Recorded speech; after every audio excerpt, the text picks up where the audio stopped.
Let's talk about push-pull, on and off, toxic relationship dynamics and how to get out of them, how to break this disturbing and very painful pattern.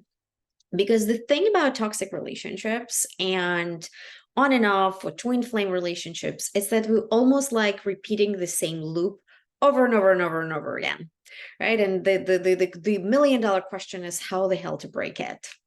My name is Maya. I am sensuality and love coach, and I help women who lose themselves in love to be the queen in love.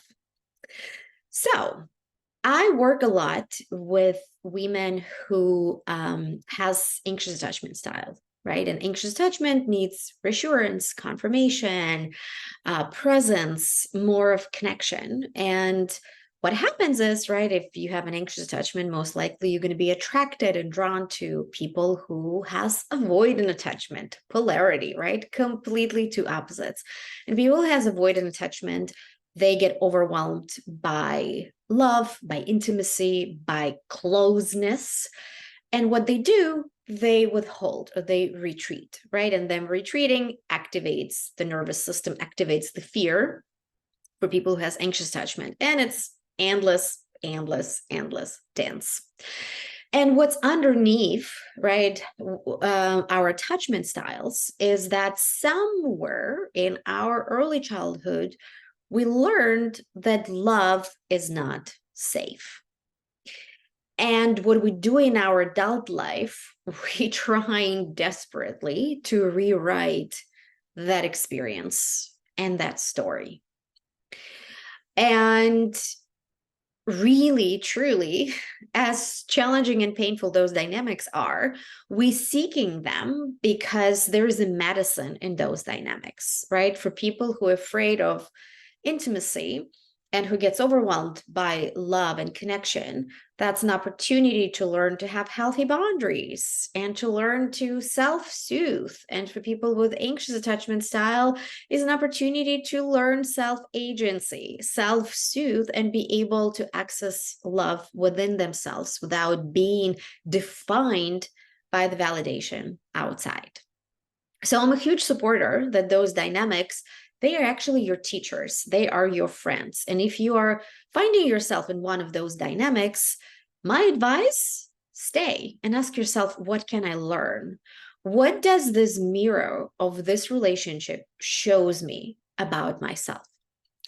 And the way you break those dynamics is by turning your attention and opening your heart to really what matters, which is your experience of love.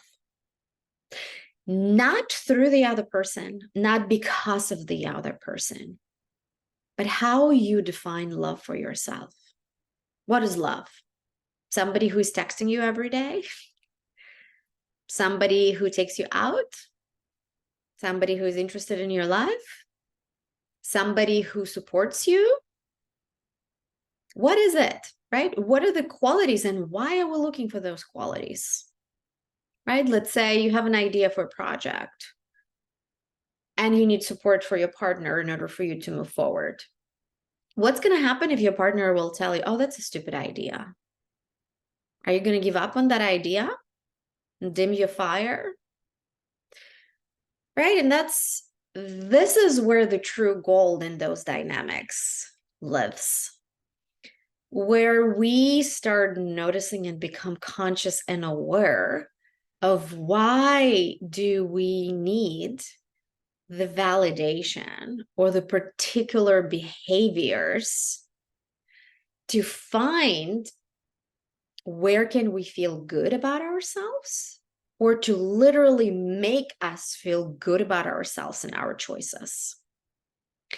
Navigating through this dynamic is a beautiful journey of empowerment.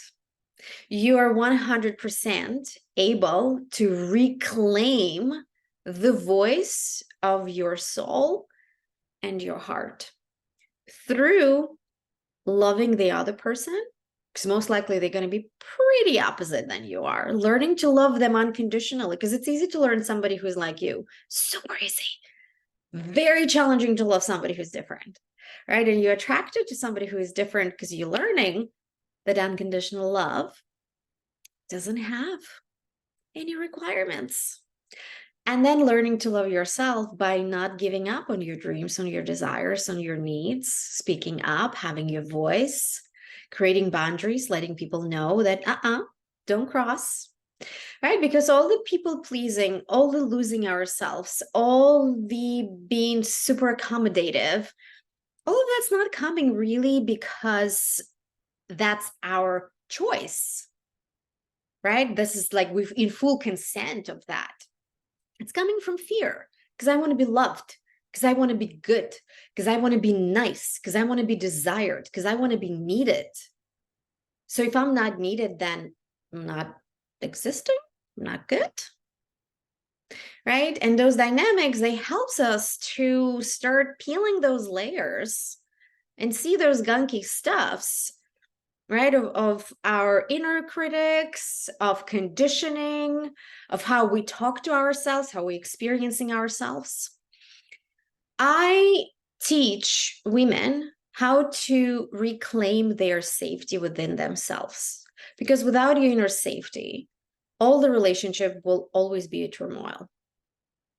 Like, even if you find a perfect partner, still going to be a turmoil. So inner safety is your key, and we access inner safety actually through love, through making peace with love. That love is not an enemy. Love is not something we need to chase.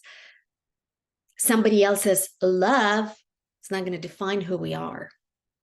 And if you're interested in working with me, check out my foundational core course, Turn Push Pull into Win-Win. There's only 5 modules.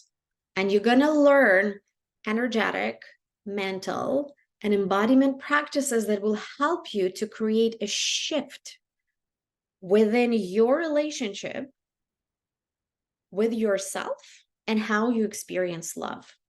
Because as long as you experience love as not safe, you will always want to get safety from another person, and it will always backfire.